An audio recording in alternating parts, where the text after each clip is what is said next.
Hey everyone, ये मेरा first video है। मैं नीट एस्पिरेंट हूँ और इस वीडियोस में मैं आपके साथ अपनी जर्नी शेयर करूँगी।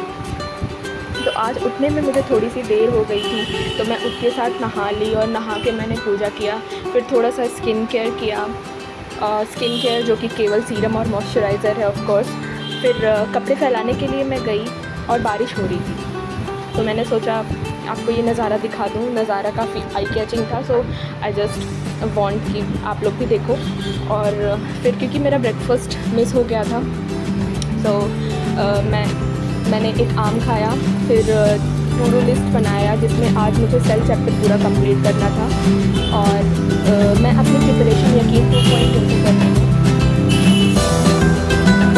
यहाँ पे टीचर्स बहुत अच्छे से समझाते हैं। एक एवरेज बच्चा, मतलब जो बच्चा इस टाइम 300-400 स्कोर कर रहा है, वो भी बहुत अच्छे से समझ सकता है। यकीन 2.2 के टीचर्स बहुत अच्छा पढ़ाते हैं। सो यहाँ पे मैं पढ़ाई कर रही थी।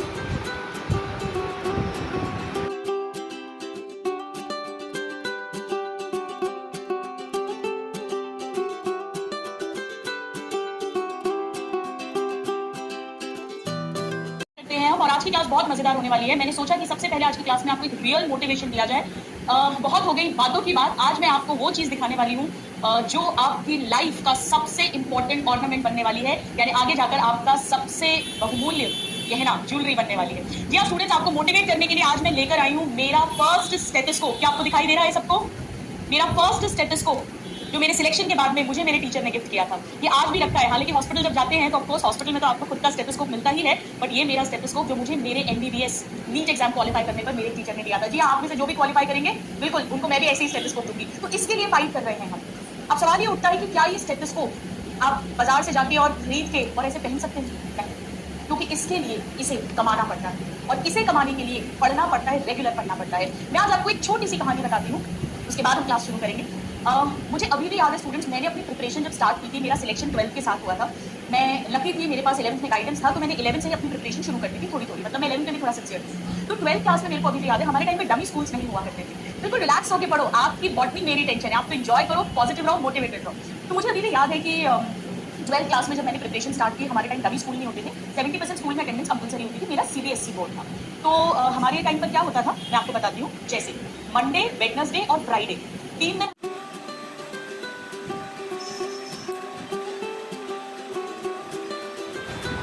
सो गाइज़, मेरा बैकलॉग हो गया है एक्चुअली। सो उसकी वजह से मुझे थोड़ा नहीं बहुत ज़्यादा मेहनत करनी पड़ती है, बिकॉज मुझे क्लास को भी देखना होता है। ये स्टुपिडिटी है कि क्लास ठीक है, मेरा बैकलॉग हो गया तो मैं क्लास छोड़ देती हूँ, मैं बैकलॉग देखूँगी, मैं केवल बैकलॉग अपना क्लियर करूँगी।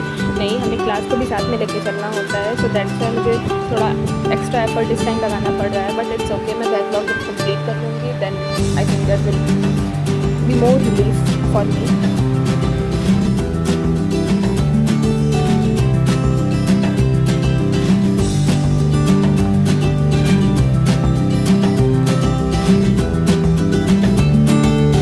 काफ़ी लोगों ने जो नीट की प्रिपरेशन, जो नीट जिन्होंने अब की बार नीट का एग्ज़ाम दिया था, वो बहुत कन्फ्यूजन में है कि हमें नीट की प्रिपरेशन फिर दोबारा 2025 के लिए शुरू करने के लिए या वेट करना चाहिए कि नीट होगा या नहीं होगा।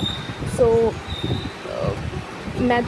मैं भी वेट कर रही थी पहले तो री नीट का, बट नाउ मैं सोच रही हूँ कि अब मैं शुरू कर दूँ, दोबारा से पढ़ाई शुरू कर दूँ। बिकॉज़ होगा तब भी कोई दिक्कत नहीं है, नहीं होगा तब भी कोई दिक्कत नहीं है। So it depends on our preparation, जो कि ऑब्वियसली हमें नीट 2025 के लिए ही मोस्टली करना है। सो वही सोच के मैंने फिर से अपना प्रिपरेशन शुरू कर दिया है। और अभी मैं सेल कर रही हूँ, जो कि फर्स्ट चैप्टर है बॉटनी का। और मैंने टारगेट बना रखा है कि मैं एक दिन में एक चैप्टर कंप्लीट करने की कोशिश करूँगी बायो के।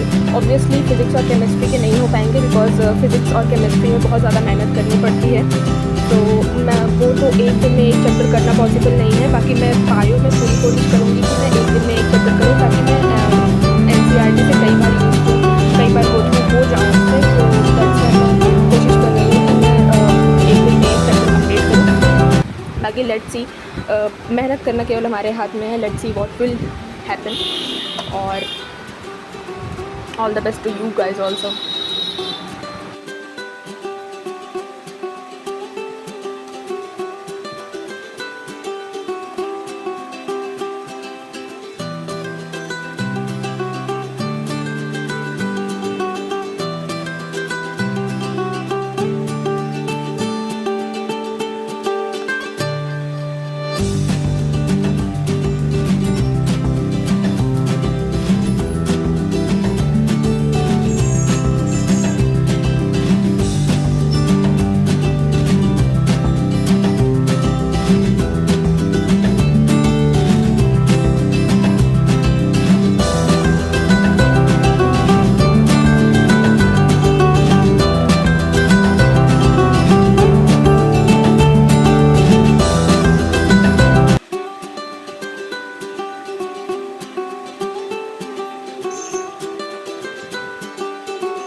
और फिर यहाँ पे लंच का टाइम हो गया था। हमारे हॉस्टल में ना एक चीज़ मुझे बहुत अच्छा लगता है कि जब लंच या फिर मतलब कोई भी मील तैयार हो जाता है तो हमारा एक ग्रुप बना हुआ है जिस पे मैसेज आ जाता है और फिर हम जाके अपना लंच ब्रेकफास्ट जो भी रहता है वो ले लेते हैं। सो मैं खाना खाई और खाना खा के मुझे बहुत अच्छी नींद आ गई। लेक्चर कंप्लीट करने के बाद मुझे नींद आ गई थी और मैं थोड़ी देर सो गई थी अभी, क्योंकि उस टाइम बारिश भी बहुत अच्छी हुई थी, नींद आई बहुत अच्छे से। बाकी अभी मैं सोच रही हूँ कॉफ़ी लेके आऊँ दुकान से, कॉफ़ी पीते हैं उसके बाद फिर पढ़ने बैठते हैं। तो शाम को मुझे एक रिलेटिव के यहाँ जाना था पार्टी में। तो ओके, मिलती हूँ आपको नेक्स्ट ब्लॉग में। Bye bye.